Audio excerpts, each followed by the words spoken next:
Assalamualaikum warahmatullahi wabarakatuh. Halo teman-teman, saya Cynthia Gadis Serly NPM 22120200048, kelas 3A akuntansi. Di sini saya akan mengimplementasikan tentang output SPSS untuk memenuhi ujian akhir semester mata kuliah statistik semester ganjil tahun akademik 2024-2025. Yang pertama, tentukan 3 variabel, yaitu 2 sebagai variabel bebas atau independen, yang 1 sebagai variabel tak bebas atau dependen. Sebagai variabel bebas, yang pertama ada X1 yaitu harga promosi produk, dan X2 ada anggaran iklan. Dan yang ketiga variabel terikat atau dependen yaitu Y sama dengan penjualan. Di sini ada yang kedua, buatlah data sembarang dari 3 variabel yang telah ditentukan di nomor 1, masing-masing minimal 20 data. Di sini saya membuat 30 data secara acak. Kita buka di SPSS.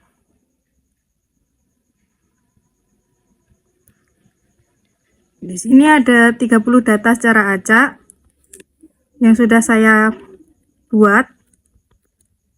Kemudian kita mengklik analyze, kemudian regression, kemudian pilih bagian linear. Dan di sini penjualan atau Y kita taruh di bagian dependen, dan kemudian independennya anggaran iklan dan juga harga promosi. Kemudian klik bagian statistik. Kemudian di sini yang dicentang ada estimates, kemudian model fit, kemudian collinearity diagnosis, yang kemudian Durbin-Waston. Sini kemudian diklik continue. Selanjutnya kita klik bagian plot. Di plot di sini yang bagian Y ditaruh yang SRESID, kemudian yang bagian X kita taruh yang ZPRED, kemudian dicentang untuk normal probability plot, kemudian diklik continue, dan yang ini kita klik OK. Selanjutnya akan muncul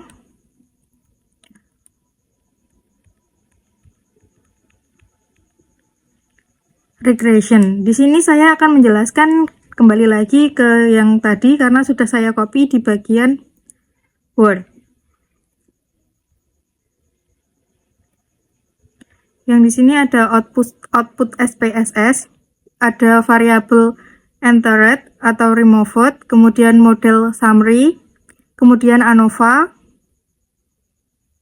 dan kemudian ada coefficients, ada collinearity diagnosis,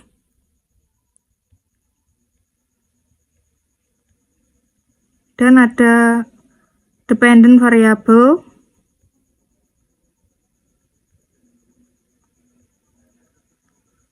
Dan selanjutnya saya akan mengimplementasikan output SPSS. Yang pertama ada persamaan regresi.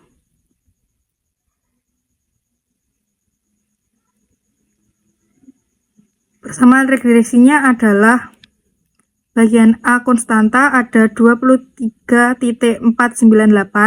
Konstanta menunjukkan nilai penjualan atau Y jika variabel independen harga promosi X1 dan anggaran iklan X2 bernilai 0. Dalam konteks ini, jika tidak ada pengeluaran untuk harga promosi dan anggaran iklan, maka penjualan diperkirakan sebanyak 23.498 unit produk. Yang kemudian ada B1 atau koefisiensi harga promosi sama dengan 0.940. Koefisiensi ini menunjukkan bahwa setiap kenaikan sebesar satuan pada harga promosi X1 akan meningkatkan penjualan yaitu Y sebesar 0.940 unit. Dengan asumsi anggaran iklan X2 tetap konstan.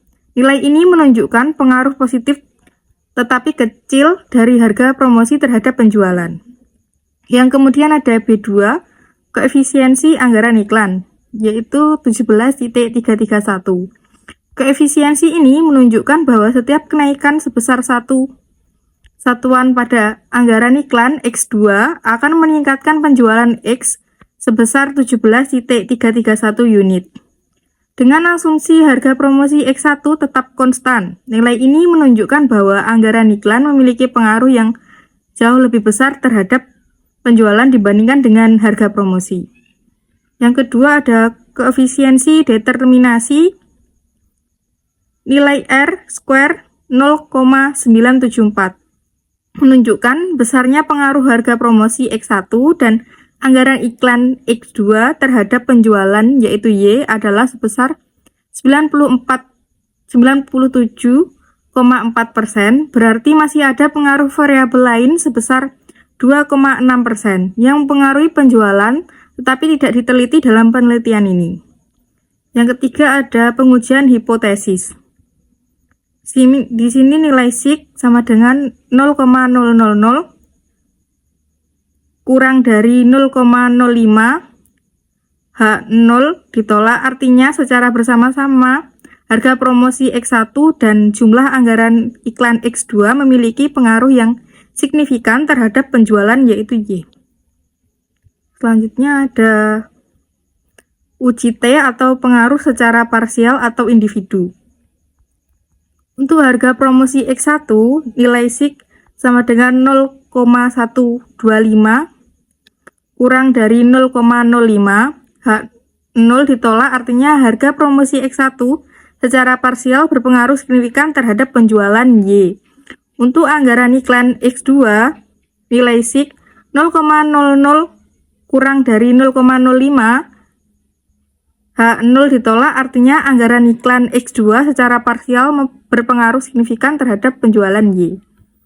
Baik, itu yang dapat saya jelaskan. Semoga dapat membantu kalian dan juga terima kasih untuk semuanya. Bila ada salah kata, saya mohon maaf. Wassalamualaikum warahmatullahi wabarakatuh.